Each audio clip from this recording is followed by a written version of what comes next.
নমস্কার, আমি তনয় হালদার। আজকে চলে এসেছি আমার রান্নাঘর থেকে আরেকটা রেসিপি নিয়ে।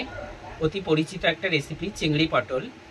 এই চিংড়ি পটল রেসিপি বাঙালির ভীষণ আবেগের। এখন গরমকাল পড়েছে, বাজারে সবে নতুন পটল উঠতে শুরু করেছে। সেই পটল দিয়েই আজকে আমি রান্না করব চিংড়ি পটল। চিংড়ি পটলের এই রেসিপিটা আমি আপনাদের সকলের সঙ্গে শেয়ার করব। দেখুন আমি কিভাবে চিংড়ি পটল বানাই। এখানে আমি নিয়ে নিয়েছি পটল, আলু, পেঁয়াজ, রসুন, আদা, কাঁচা লঙ্কা, টমেটো।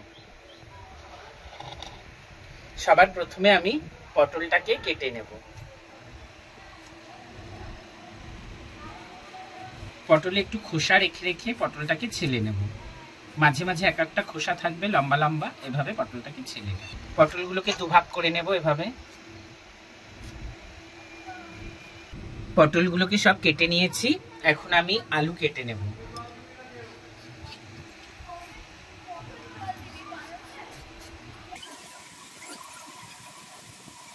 সমস্ত সবজিগুলো আমি খুব ভালো মতো কেটে নিয়েছি। সবজিগুলো কেটে এবারে আমি সবজিগুলোকে জল পাল্টে পাল্টে ভালো করে ধুয়ে নেব। সবজিগুলোকে কচলে কচলে ভালো করে আমি ধুয়ে নিচ্ছি। এই যে পটল আলাদা করে রাখি।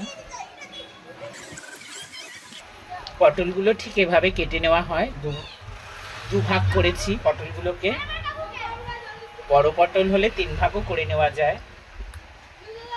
আমি এর মধ্যে দেব পেঁয়াজ, পেঁয়াজও কেটে ধুয়ে নিয়েছি। এর মধ্যে দেব টমেটো, টমেটোও ধুয়ে নিয়েছি। দেব কাঁচা লঙ্কা, কাঁচা লঙ্কাও ধুয়ে নিয়েছি। দেব আদা, আদাও ধুয়ে নিয়েছি। আর দেব কয়েক টুকরো রসুন, সেটাও ধুয়ে নিয়েছি। সব কেটে পরিষ্কার করে কাটা ধোয়ার পালা শেষ। এবারে এখানে আলু, এরকম আলুগুলো ডুমো ডুমো করে কেটে নিয়েছি। আমার ধোয়া কাটার পালা সব শেষ। এবারে আমি যাব মশলা বাটতে আর রান্না করতে। আমি এবারে মশলা রেডি করে নেব। তরকারিতে যা যা মশলা দেব মশলাটা রেডি করে নেব। তার জন্য আমি সবার প্রথমে একটা মিক্সিং জার নিয়ে নিয়েছি। আমি এর মধ্যে দিয়ে দেব সবার প্রথমে ধনে আর জিরে। ধনে আর জিরে একসঙ্গে দিয়ে দিলাম। এবারে দিয়ে দেব শুকনো লঙ্কা। এবারে দিয়ে দেব কাঁচা লঙ্কা। এবারে দিয়ে দেব আদা। এবারে দিয়ে দেব রসুন কয়েকটা। এবারে দিয়ে দেব কাজু বাদাম কয়েকটা। এবারে দিয়ে দেব পেস্তা বাদাম কয়েকটা। এরপরে দিয়ে দেব আমন্ড কয়েকটা। এরপরে দিয়ে দেব কিশমিশ কয়েকটা। এরপরে আমি দিয়ে দেব পেঁয়াজ। এরপরে আমি দিয়ে দেব কিছুটা পরিমাণ টমেটো। এরপর আমি দিয়ে দেব ভীষণ অল্প পরিমাণে টক দই। অল্প পরিমাণ টক দই দিয়ে দিলাম। এবারে আমি দিয়ে দেব অল্প পরিমাণ জল। এবারে আমি সব কিছুর একটা সুন্দর সফট করে পেস্ট তৈরি করে নেব, স্মুথ পেস্ট তৈরি করে নেব। মিক্সিতে আমি খুব সুন্দর মতো করে মশলাটা পেস্ট করে নিয়েছি, একটা স্মুথ পেস্ট বানিয়ে নিয়েছি। ঠিক এরকম এই যে একটা স্মুথ পেস্ট আমার তৈরি হয়ে গেছে। এখন আমি কড়াই বসিয়ে দিয়েছি, কড়াই গরম হয়ে গেছে। এখন আমি এর মধ্যে দিয়ে দেব তেল। তেল খুব সুন্দর মতন গরম হয়ে গেছে। সমস্ত তেলটা আমি এখন কড়াইতে মাখিয়ে নিই একটু ভালো করে। এখন আমি আলুগুলোকে ভেজে নেব খুব সুন্দর করে।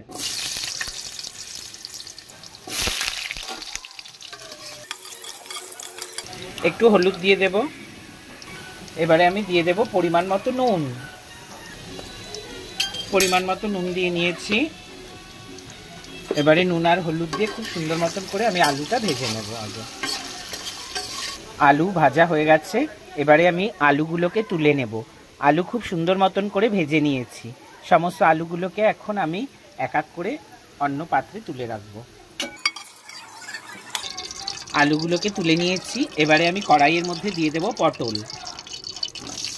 এবারে পটলগুলোকে আমি আস্তে করে আঁচটা আস্তে করে দিলাম। গ্যাসের ফ্লেমটা বেশি জোরে দেব না, একটু মিডিয়াম করে দিলাম গ্যাসের ফ্লেমটা। দিয়ে আমি পটলগুলোকে দিয়ে দিলাম। পটলের মধ্যে দিয়ে দেব অল্প নুন, যাতে পটলটা খুব সুন্দর মতো তাড়াতাড়ি ভাজা হয়ে যায়। আর আমি দিয়ে দেব অল্প পরিমাণে হলুদ। এই নুন আর হলুদ দিয়ে আমি পটলটাকে ভেজে নেব লাল লাল করে। পটল আমি খুব সুন্দর করে ভেজে নিয়েছি। পটল থেকে একটা সুন্দর গোল্ডেন ফ্রাই কালার চলে এসেছে। এখন পটলগুলোকে আমি নাবিয়ে নেব অন্য একটা পাত্রে। পটলগুলোকে আমি নাবিয়ে নিলাম।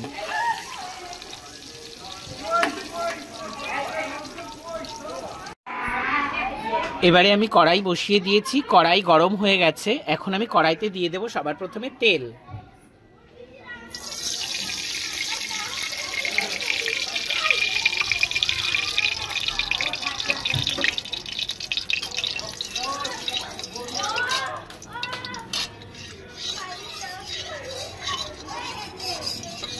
তেল গরম হয়ে গেছে, তেল থেকে ধোঁয়া উঠতে শুরু করেছে। এখন আমি এর মধ্যে দিয়ে দেব ফোড়ন। ফোড়নে দেব তেজপাতা, গোটা জিরে, শুকনো লঙ্কা ও গোটা গরম মশলা, দারচিনি, এলাচ, লবঙ্গ। আমি সবকিছু একসঙ্গে ফোড়নে দিয়ে দেব। এবারে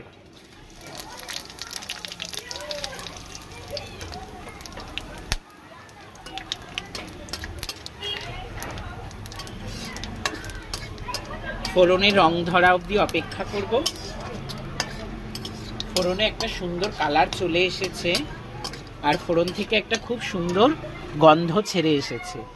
এবারে আমি দিয়ে দেব এই মিক্সিতে আমি যে মশলাটাকে পেস্ট করে রেখেছিলাম সেই পেস্ট করা মশলাটা। মিক্সি বাটিটা ধুয়ে আমি আরেকটু জল এর মধ্যে দিয়ে দেব। মিক্সির বাটিটা ও ঢাকনাটা আমি খুব সুন্দর করে ধুয়ে সেই জলটাও এর সঙ্গে দিয়ে দিলাম। এবারে আমি এর মধ্যে দিয়ে দেব হলুদ। হলুদ গুঁড়ো দিয়ে দিলাম। দিয়ে দেব পরিমাণ মতো নুন। এবারে দিয়ে দেব পরিমাণ মতো কাশ্মীরি লঙ্কার গুঁড়ো। এবারে আমি সমস্ত মশলা খুব সুন্দরভাবে কষিয়ে নেব যতক্ষণ না মশলা থেকে তেল ছেড়ে আসছে। মশলাটা আমি সুন্দরভাবে কষিয়ে নেব। মশলা থেকে তেল ছাড়তে শুরু করে দিয়েছে। এখন আমি এর মধ্যে দিয়ে দেব চিংড়ি মাছ।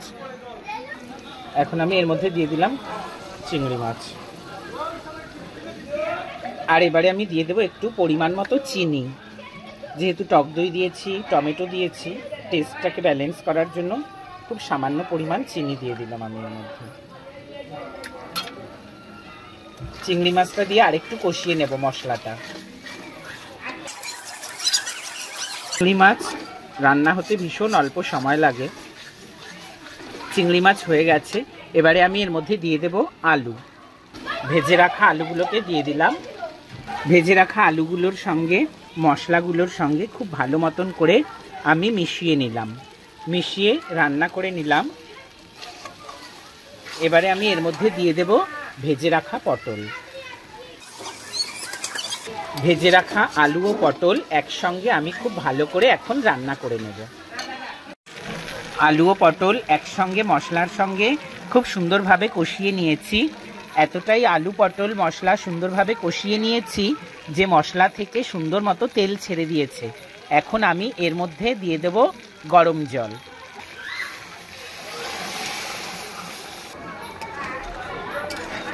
আমি এটা একটু শুকনো শুকনো নাবাবো, এই জন্য এতে বেশি জলের ব্যবহার করব না।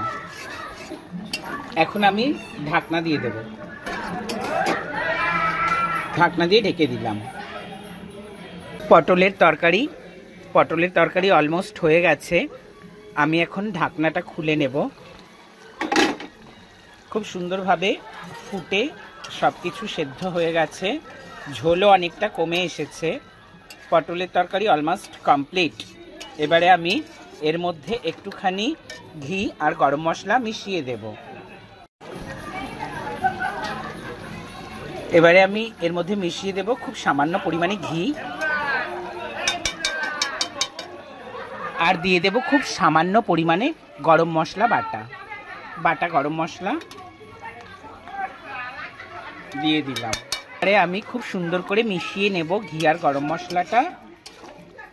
গরম মশলাটা মেশানো কমপ্লিট হয়ে গেছে। এবার আমি তরকারিটা পাত্রে নাবিয়ে নেব। তরকারিটা আমি পাত্রে নামিয়ে নিলাম। আলু পটলের তরকারিটা কমপ্লিট হয়ে গেছে। এখন আপনাদের সবাইকে আমি জানাবো খেয়ে কেমন রান্নাটা হলো। এখন আমি গরম ভাতের সঙ্গে চিংড়ি পটল নিয়ে নিয়েছি। এখন আমি গরম ভাতের সঙ্গে চিংড়ি পটল খেয়ে দেখব কেমন রান্না হলো।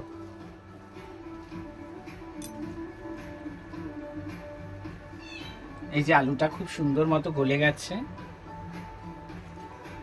চিংড়ি মাছ আর পটলের এই সবজি ভীষণ প্রিয় আমার। দারুণ হয়েছে, অসম্ভব সুন্দর, এত ভালো টেস্ট।